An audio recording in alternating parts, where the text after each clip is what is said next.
David, well batted. It seems to be, well, maybe you can explain why the bowlers seem to have dominated so much. You obviously spent quite a lot of time out there.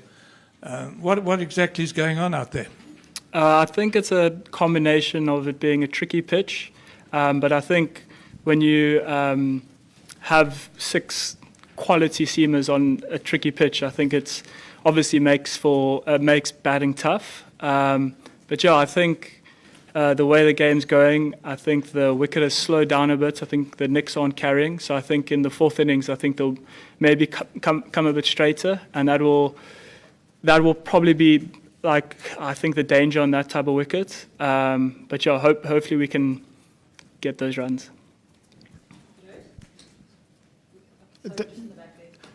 David, yesterday you guys didn't make much progress early on. Do you think it'll help tomorrow? Clearly, you're going to have to chase the highest score of the match, but having a target in mind, do you think that'll actually help the guys to know quite how to pace the innings? Yeah, I think so. I think we definitely showed more intent today. I think myself, Thames, and probably Kyle tried. I think it was tough on that pitch, but I think that will probably be the way we go about it in the 4th innings. David, not many guys out there, yourself is an exception, have been playing much red ball cricket, these past few months. Do you think that's contributed to the clatter of wickets? Maybe, but I think that the 6 quality seamers out there, I think that makes it tough. Personally, I don't think the Australians gave us any bad balls. I think the boundaries were hit or were decent balls. But I think that's why they're the best in the world, I think. So hopefully going forward we can just counteract that and win the World Test Championship. Beres, we saw you open in a test match some time ago, and I'm just wondering if you felt that the need was there. Would you be happy to bat a little bit higher, perhaps even at number 3 in the chase? I'm happy to bat anywhere I'm told. Yeah, I think I'm confident to bat anywhere, so if they ask me to bat 3, I'll bat 3. If they ask me to bat 10, I'll bat 10. But yeah, I don't think there'll be much change. Well batted, David. After tea, we saw the clouds come over a bit, and Lungi really bowled got the ball to move a lot. Having so much experience in England, could you maybe just describe how that changes the cloud cover and how it affects the movement? Well, I think they always say look up, not down, and I think that we probably got luckier with the conditions. But you mentioned Lungi. I think he struggled in the first innings, and to come back the way he did was quite special, and I think we're very lucky to have him. David, we saw a few drop short of the keeper in the slips in that last session, especially there. Is it tough to get a read about how close and where to stand for your quicks, especially in the slip cordon? Yeah, well, I think we maybe picked it up a bit late, but I don't think we could get closer. I mean, they were playing massive drives and it was still bouncing short. So I think maybe in the morning, I think we'll still try to get as close as possible, but I don't think we could have got any closer. David, you touched on Lungi struggling yesterday. What was he like this morning, last night, and once he was on that tear of 9 overs, what was it like sharing a field with him? Lungi's a chilled guy, so I don't think it would have affected him that much. But yeah, I think he was struggling with that end, and I think as soon as he changed ends, he looked a lot more comfortable. Yeah, and for him to bowl 9 overs on the bounce takes a massive amount of effort. And yeah, I think we're very lucky to have him. You and Temba fought back with a bit more aggression than was shown last night. Is that the way to go on a pitch that any ball can have your number? I think so. I think the main thing is just to 100% commit if you're defending or attacking. I think as soon as you get caught in 2 minds against these attacks, I think you get found wanting. So yeah, I think just 100% commitment in defence or attack. Hi there. Could you just talk through the ball in the pad flap moment and I suppose the discussion around that?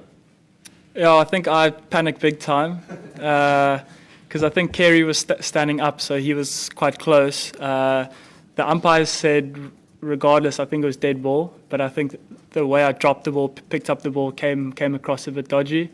But yeah, I'm glad they just withdrew the appeal because there's more controversy and that type of stuff. But yeah, I'm glad it just was. I'm glad nothing happened out of it, really. Yeah. Was there any more discussion of it post, or was it kind of it was dead ball, we move on? Not really. I just think the slip warden just told me just don't panic, just leave it. I think, but in the moment, I think I panicked big time. Yeah. Can I ask you, with about 2:20, 2:30 to chase, what's the mood in the camp? Do you think you can do it? We're very confident. I think the batters will have their plans. But yeah, I think it's an amazing day. And I think when they started batting in their third innings, I think we would have definitely had them or taken them 220 for 8. So I think, yeah, very confident, and I think there's a massive belief in this team. Pat Cummins took his 300th Test wicket today. What makes him so challenging to face? I don't think he ever misses. There's always energy on the ball. I think he bowled like 18 odd overs. I think his energy from his first over to his 18th was exactly the same. Has a good bouncer, good skills. He's just, yeah, world class.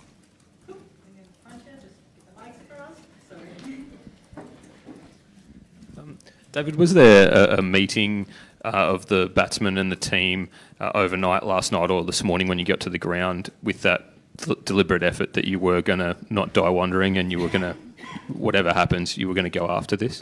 Not really. I just think it was more a case of just like having the complete backing of the team. So if you're keen to block all day, you can.